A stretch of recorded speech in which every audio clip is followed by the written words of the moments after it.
حدیث مبارکہ رسول اللہ صلی اللہ علیہ وسلم نے فرمایا، اسلام کی بنیاد 5 چیزوں پر قائم کی گئی ہے۔ اول، گواہی دینا کہ اللہ کے سوا کوئی معبود نہیں اور بے شک حضرت محمد مصطفیٰ صلی اللہ علیہ وسلم اللہ کے سچے رسول ہیں، اور نماز قائم کرنا اور زکوٰۃ ادا کرنا اور حج ادا کرنا اور رمضان کے روزے رکھنا۔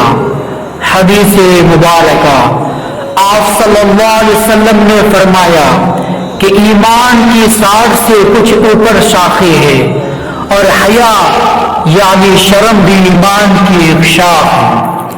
حدیث مبارکہ آپ صلی اللہ علیہ وسلم فرما رہے تھے کہ تمام اعمال کا دار و مدار نیت پر ہے، اور ہر عمل کا نتیجہ ہر انسان کو اس کی نیت کے مطابق ہی ملے گا۔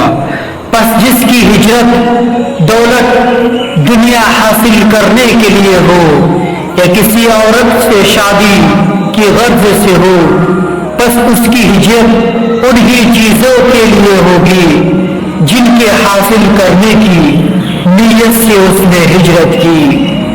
حدیث مبارکہ حضرت صلی اللہ علیہ وسلم نے فرمایا، تم میں سے کوئی شخص ایماندار نہ ہوگا جب تک اپنے بھائی کے لیے وہ نہ چاہے جو اپنے نفس کے لیے چاہتا ہے۔